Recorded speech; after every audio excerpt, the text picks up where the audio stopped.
When forest rangers found Marcus Webb's abandoned cabin, his dinner was still warm on the table, his rifle hadn't been fired, and his camcorder was still recording. 11 minutes of footage that made the lead investigator immediately seal the area and refuse to go back in alone. I've analyzed every frame of what that camera captured, and in the final 30 seconds, you can clearly see something standing between the trees that shouldn't exist, and hear it speak a word that, when translated, changes everything we thought we knew about what happened to Marcus. But here's what nobody's talking about. If this creature was trying to warn him to leave, then why was Marcus's watch found carefully placed on a stone deep inside their cave? Marcus Webb's cabin sat empty when the Forest Service truck rolled up that Tuesday morning in October. Ranger Tom Hendricks knew something was wrong the second he saw Marcus's Ford pickup still parked by the woodpile. Marcus was supposed to check in 3 days ago. He always checked in. 15 years of hunting these mountains, and Marcus had never once missed a call. Tom cut the engine and sat there for a moment, looking at the cabin. Smoke should have been coming from the chimney. The air was cold enough, but the chimney stood silent against the gray sky. Tom stepped out of his truck. His boots crunched on the gravel. Everything felt too quiet. The forest had that heavy stillness that makes the hair on your neck stand up. No birds singing, no squirrels chattering in the trees, just silence pressing in from all sides. He walked up to the cabin door and knocked. Nothing. He knocked again, harder this time. Still nothing. The door was unlocked. That should have been his second warning sign. Marcus always locked up, even when he was just walking down to the creek. Tom pushed the door open. The smell hit him first. Not decay, thank God, just old food and stale air. The inside of the cabin looked frozen in time. A plate sat on the wooden table with half a sandwich still on it. The bread had gone hard, and the edges curled up. A mug of coffee sat next to it, cold to the touch when Tom pressed his fingers to the side. The wood stove in the corner was cold too. Dead ashes sat in the bottom. Tom's chest got tight. This wasn't right. None of this was right. Marcus's rifle leaned against the wall by the door, right where he always kept it. Tom knew that rifle, a Winchester that Marcus had owned since his 20s. He never went into the woods without it. Never. But here it sat, dust gathering on the barrel. Tom picked it up carefully. He checked the chamber. Fully loaded. Not a single shot fired. His hand started to shake a little as he set it back down. He called out anyway. "Marcus, you here, buddy?" His voice sounded too loud in the small space. No answer came back. Tom walked through the cabin room by room. It didn't take long. Just the main room, a tiny bedroom, and a bathroom barely big enough to turn around in. The bed was made. Marcus's hunting jacket hung on a hook by the door. His boots sat lined up underneath. Tom stood in the middle of the cabin and felt his stomach drop. Where was Marcus? And why would he leave without any of his gear? That's when Tom saw the camcorder. It sat on the shelf above the wood stove, red light still blinking, still recording, or trying to. The battery had to be almost dead after 3 days. Tom reached for it with careful hands. The camera was a little Sony, maybe 10 years old, the kind with the flip-out screen. Marcus used it every year to document his hunts. He'd show the footage at the ranger station sometimes, proud of a good shot or a nice 8-point buck. Tom hit the power button. The screen flickered to life, battery warning flashing in the corner. 11 minutes and 43 seconds of footage. The timestamp showed it started 5 days ago, early in the morning. Tom's finger hovered over the play button. Something in his gut told him this footage mattered. This was important. He needed to watch this, but not here. Not alone in this too quiet cabin with Marcus's cold coffee still sitting on the table. Tom ejected the tape and slipped it into his jacket pocket. He'd watch it back at the station. He pulled out his radio and called it in. "Dispatch, this is Hendricks. I'm at the Webb cabin. We've got a situation. Hunter's missing, but all his gear is here. Vehicle's here. No signs of struggle, but something's off. I need Deputy Marsh out here and probably a search team." The radio crackled. "Copy that, Tom. How long's he been gone?" "At least 3 days, maybe more." Tom looked around the cabin one more time. His eyes caught on something else. A notebook sat open on the table next to the sandwich. Marcus's handwriting, messy and quick. Tom leaned down to read it. The last entry was dated 5 days ago. It said, "Tree knocking again last night. Closer this time. Found something strange by the creek. Big prints. I'm going to check the ridge tomorrow." That was it. Nothing after that. Tom's hands felt cold. Tree knocking. He'd heard the reports this season. 3 different hunters had mentioned it. Strange knocking sounds deep in the woods, like someone hitting tree trunks with a big stick. The pattern was too regular to be natural, too deliberate. But nobody had ever seen what made the sounds. Tom had written it off as elk, or maybe black bears. Bears would sometimes scratch and hit trees. But Marcus's note made it sound like something else, something that left big prints. Deputy Sarah Marsh arrived 40 minutes later. She was young, only 2 years on the job, but she had good instincts. Tom showed her around the cabin. She saw what he saw, the cold food, the unused rifle, the eerie feeling that Marcus had just stepped out for a minute and never came back. "What do you think happened?" she asked. Tom pulled the camcorder tape from his pocket. "I think this might tell us." They walked back to Tom's truck. He had a portable player in the back for reviewing trail camera footage. He plugged the tape in and they both leaned close to the small screen. Tom hit play. Marcus's face filled the frame, smiling, early morning light behind him. "Day 1 of elk season," Marcus said to the camera. "The weather's perfect. Got a good feeling about this year." The footage played on, and with every minute, Tom felt that cold feeling in his chest grow heavier. Tom and Sarah watched the first few minutes of footage in silence. Marcus moved through the forest with the easy confidence of a man who knew these woods like his own backyard. The camera bounced slightly with each step. Dawn light filtered through the pine trees in long, golden shafts. Marcus's breath came out in little white puffs. The temperature that morning must have been just above freezing. "Look at that," Marcus whispered to the camera, pointing at fresh tracks in the mud. "Bull elk came through here maybe an hour ago. Big one, too." He zoomed in on the tracks. They were deep and clean, pressed into the soft earth near a small stream. The footage jumped forward. Now it showed mid-morning. Marcus was higher up the mountain. The trees here were thinner and the wind made a low whistling sound through the branches. He panned the camera across a stand of aspen trees. Then he stopped. The camera focused on one tree trunk. Tom leaned closer to the screen. Long strips of bark had been peeled away from the tree, not chewed or scratched, peeled. The white wood underneath showed clear marks where something had gripped and pulled. "That's weird," Marcus said on the recording. His voice had lost some of its cheerful tone. "Elk don't strip bark like that, too high up anyway." He stepped closer to the tree. The camera shook as he reached out and touched the damaged bark. "This is about 7 feet up, maybe higher. And look at this." He moved to the next tree. Same thing. Long strips pulled away. Then the next tree, and the next. 5 trees in a row, all damaged the same way. "What the hell does that?" Marcus muttered. Sarah glanced at Tom.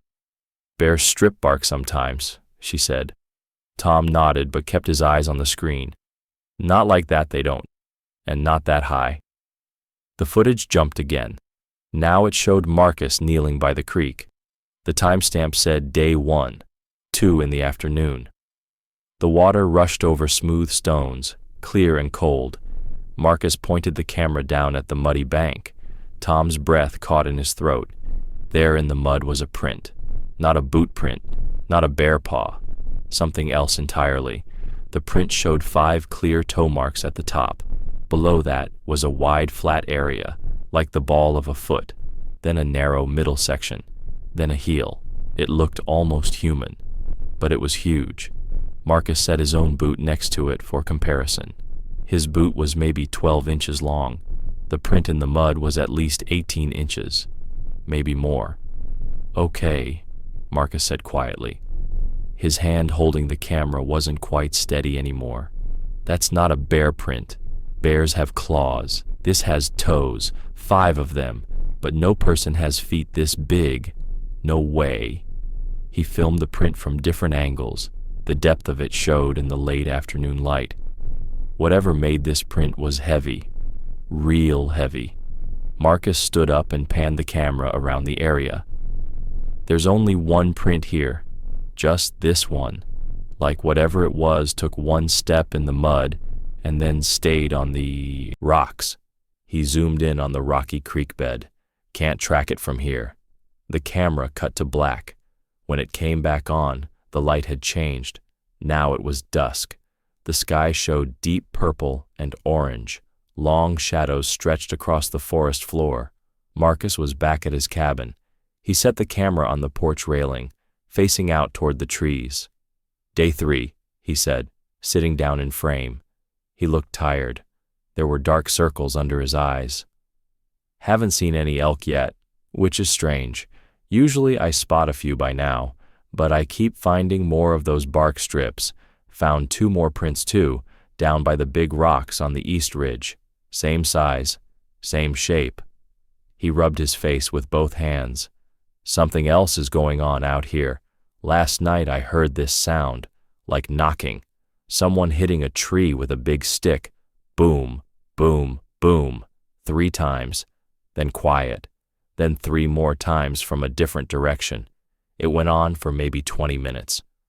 He looked directly at the camera. His eyes showed something Tom had never seen in them before. Not quite fear, more like confusion mixed with worry. "I've been hunting these mountains for 15 years. Never heard anything like that." As Marcus talked, a sound came through the camera's microphone, low and far away. It started as a deep rumble, then rose higher, almost like a question. Then it dropped back down and ended. It lasted maybe 5 seconds. Marcus stopped talking mid-sentence. His whole body went still. He turned his head toward the trees. "Did you hear that?" he whispered. The sound came again, louder this time, closer. It definitely wasn't an elk bugle. Tom had heard hundreds of elk bugles in his career. They had a sharp, high-pitched quality. This was deeper, rougher, almost like a growl mixed with a yell. Marcus stood up slowly. He picked up the camera. His thumb covered part of the lens for a second as he adjusted his grip. "That's not an elk," he said, voice barely above a whisper. "That's not a wolf either. I don't know what that is." He walked to the edge of the porch. The camera pointed out into the darkening forest. The sound came a 3rd time. This one seemed to echo off the mountains. It bounced back and forth between the ridges. When it finally faded, the forest went completely silent.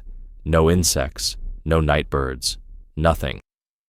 "I'm keeping my rifle close tonight," Marcus said. He turned the camera back to his own face.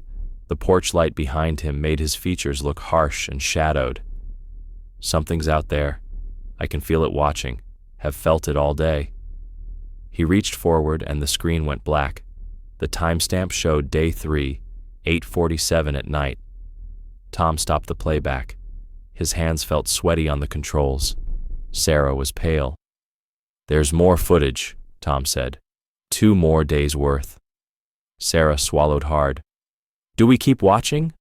Tom nodded. "We have to. Marcus is missing. This is all we've got." He hit play again. Neither of them was ready for what came next. The screen flickered. Back to life. Day 5. The timestamp read 6:15 in the morning.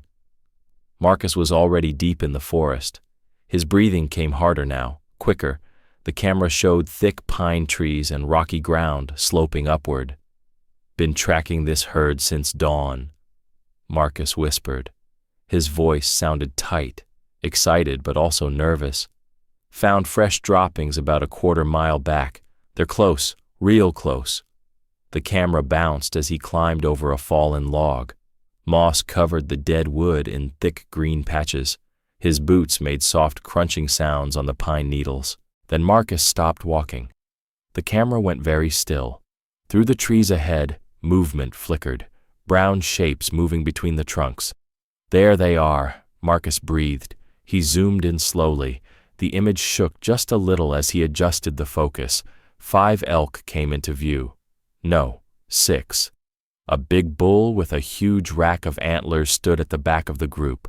The females grazed on low brush, heads down, tails flicking. The bull's head came up. His ears swiveled forward, alert. Marcus didn't move. He barely seemed to breathe. This was the moment every hunter waited for, the perfect shot setup. But something was wrong. Tom could see it even through the small screen. The elk weren't calm. Their heads kept popping up, their ears twisted in all directions. The bull took 2 steps forward, then stopped. He turned his head to the left, staring at something off camera. One of the females made a short huffing sound. Another stamped her front hoof. "Easy," Marcus whispered. "What's got you spooked?" The camera stayed focused on the herd. The tension in the air was thick enough to feel, even through the recording. Then it happened. The bull's whole body went rigid. His head shot up high. His ears pinned back flat against his skull. He made a sound Tom had heard only a handful of times in 30 years as a ranger. A alarm bark, sharp and loud. The kind of sound elk make when they sense a predator, a big predator.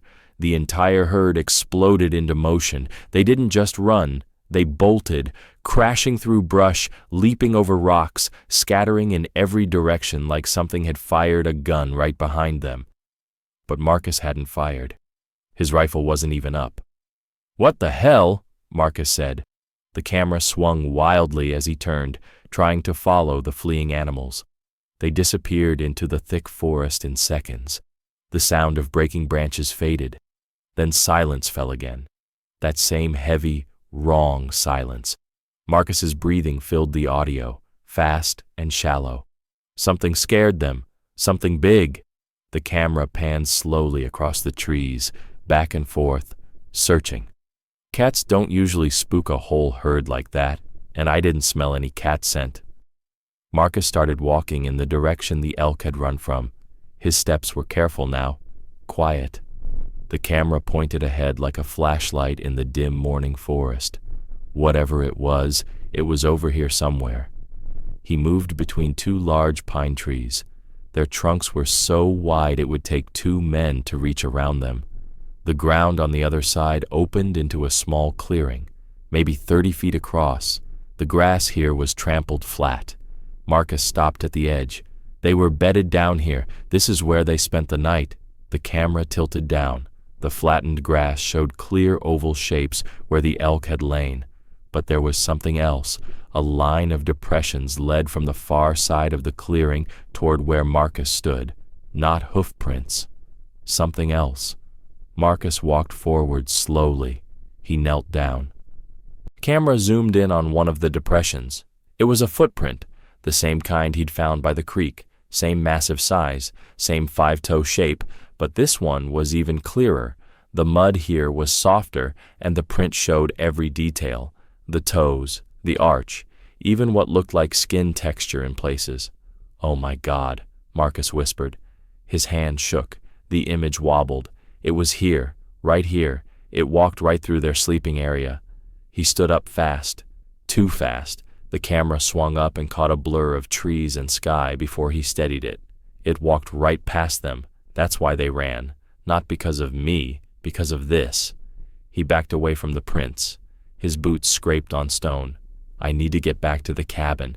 I need to think about this." But he didn't go back to the cabin. The footage kept rolling. Marcus followed the tree line, camera up, scanning constantly. "I just want to see it," he said. His voice had changed. The fear was still there, but something else had crept in. Curiosity. The desperate need to know. 15 years, and I've never seen anything like this. I just want one look. just to know what it is. The forest seemed to press in closer around him. The morning light struggled to break through the canopy. Everything looked gray and shadowed. Then Marcus went completely still. The camera froze. Through the trees ahead, maybe 40 yards away, something moved. Not an elk, too tall, too upright. The shape passed between two trees and stopped. Marcus's breath caught. He raised the camera higher, zooming in as far as it would go. The image got grainy and pixelated, but Tom could still see it. A figure stood there, massive, easily 8 feet tall, maybe 9, broad shoulders, long arms hanging at its sides, covered in dark brown hair. It wasn't moving, just standing there, watching. "Jesus Christ," Marcus breathed. The words came out broken, almost no sound at all. The figure's head turned, slowly, deliberately. It looked directly at the camera, directly at Marcus. Tom felt his skin crawl. Even through the recording, even sitting safe in his truck, the weight of that stare hit him like a physical thing. The creature's face was hard to make out in the shadows and through the zoom, but Tom could see the eyes, dark and deep-set, intelligent, not animal eyes, something else. Marcus took one small step backward. A branch snapped under his boot. The sound cracked through the forest like a gunshot. The creature's whole body shifted, its head tilted to one side. Then it opened its mouth. The sound that came out made Tom's blood run cold. Deep and resonant, it started low in the creature's chest. Then it rose and shaped itself into something that sounded almost like speech. 3 syllables, distinct and clear. "Nekatim." The audio peaked and distorted from the volume. The creature's chest expanded as it drew breath and shouted again, louder. "Nekatim." Marcus stumbled backward. The camera jerked down, catching his feet, the ground, a flash of tree trunks. "Oh, God," he said. His voice cracked. "Oh, God, it's not a low—" The camera hit something. The image spun, a blur of brown and green and sky. Then the screen went black. The audio cut out. The timestamp froze at day 5, 6:43 in the morning. Tom and Sarah sat in complete silence. The only sound was their own breathing and the wind moving through the trees outside the truck. The search teams arrived by noon, 12 volunteers from town, 4 rangers, and 3 search and rescue specialists with their dogs. Tom had called in everyone he could get. They gathered in a loose circle outside Marcus's cabin while Tom explained the situation. A missing hunter, no signs of struggle at the cabin, strange footage on his camera. He didn't mention what the footage showed. Not yet. He needed them focused on finding Marcus, not distracted by talk of monsters in the woods. They split into groups of 3 and fanned out from the cabin in different directions. Tom led one team toward the ridge where Marcus had filmed the final footage. Sarah went with another group to search the creek area. The dogs pulled hard on their leashes, noses to the ground, tails wagging. They picked up Marcus's scent right away. His trail led east from the cabin, into the thick forest, following the same path visible in his footage. The dogs moved fast, and the team had to jog to keep up. After about a mile, one of the dogs stopped and started barking. The handler pulled up short. "He's got something." They gathered around. There on the ground lay Marcus's water bottle, the metal kind with a carabiner clip. The clip was broken, torn right off the bottle. Tom picked it up carefully. The metal was bent outward like something had grabbed it and yanked hard. "Could have caught on a branch," one of the volunteers said. Tom didn't answer. He bagged the bottle and they kept moving. 50 yards further, they found Marcus's compass, then his knife in its sheath, the belt loop ripped clean through, then a protein bar, still in its wrapper, lying in the middle of the trail. The items formed a line leading deeper into the forest, but they weren't dropped randomly. The spacing was too regular, almost like they'd been placed, like breadcrumbs. Tom's stomach twisted into a knot. This didn't look like someone running in panic. This looked deliberate, intentional. One of the dogs started whining. It pulled toward a thick stand of pines, then sat down and refused to go further. The handler tried to coax it forward. The dog just whined louder and backed up. "That's weird," the handler said. "She's never done this before." The other dog reacted the same way. Both animals refused to go past that point.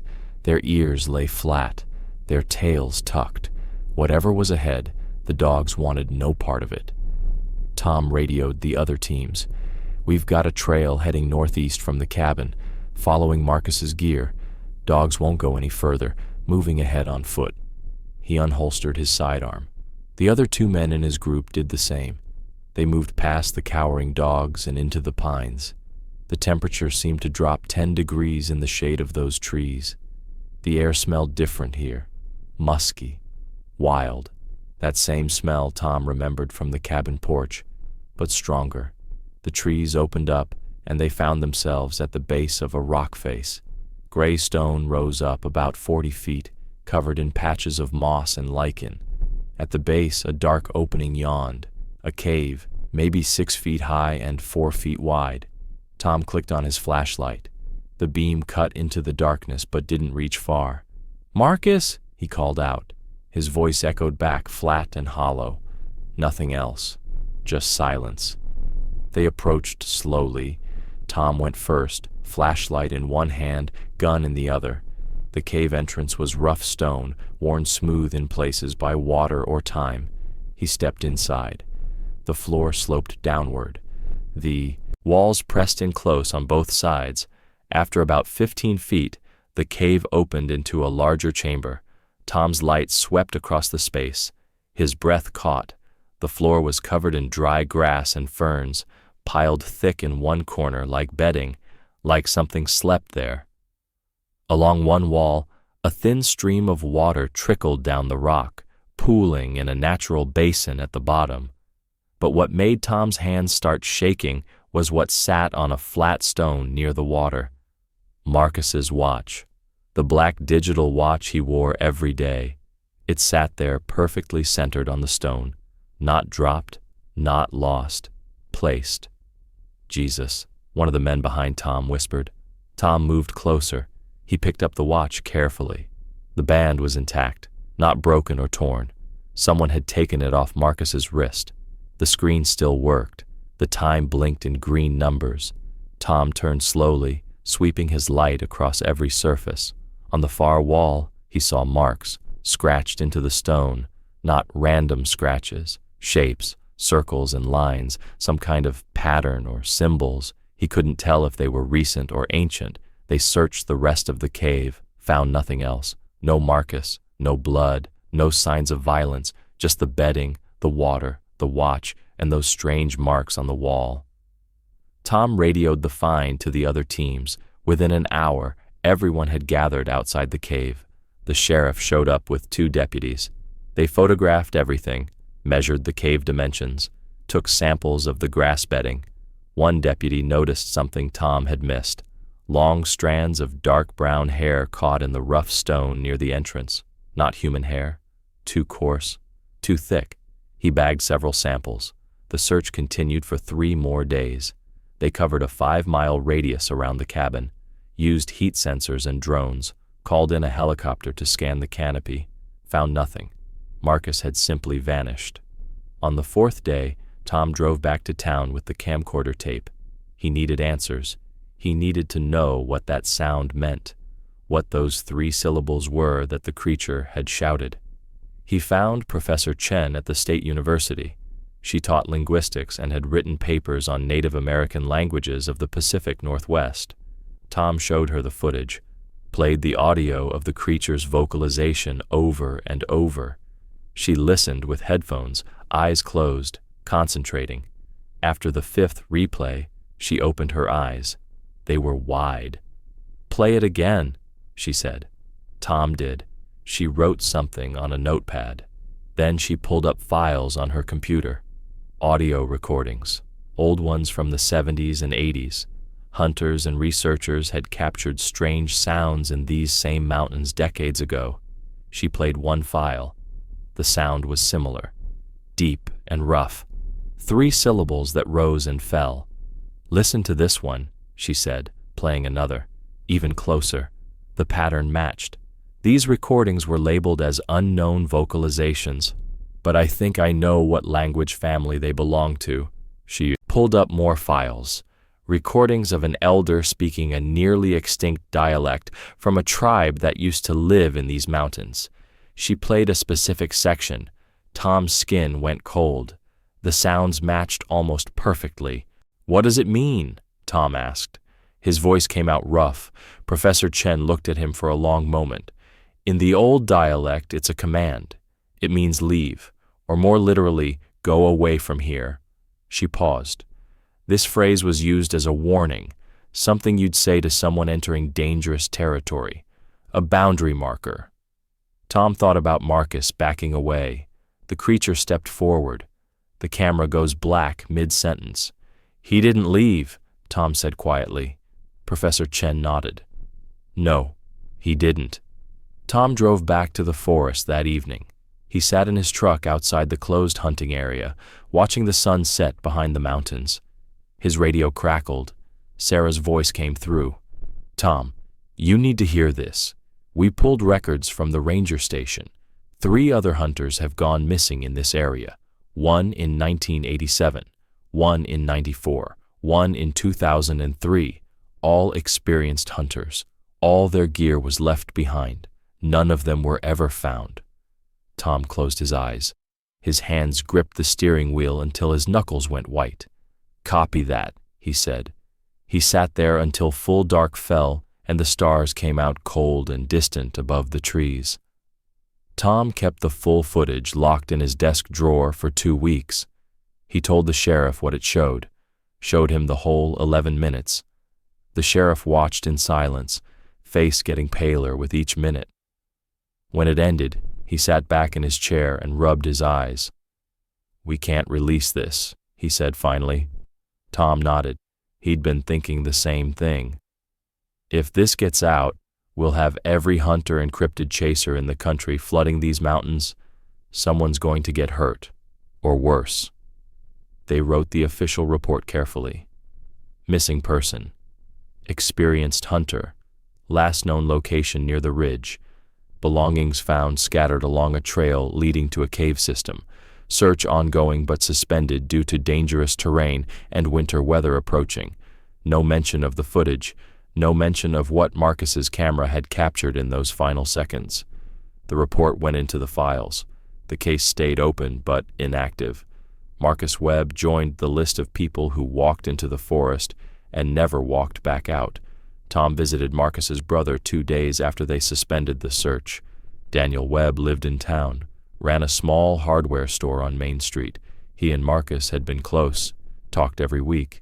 Daniel's eyes were red when he answered the door. He'd been crying. Tom sat with him at the kitchen table and told him everything, showed him the footage on a laptop. Daniel watched without speaking. When the creature shouted and the screen went black, Daniel's hands were shaking. He watched it again, then a 3rd time.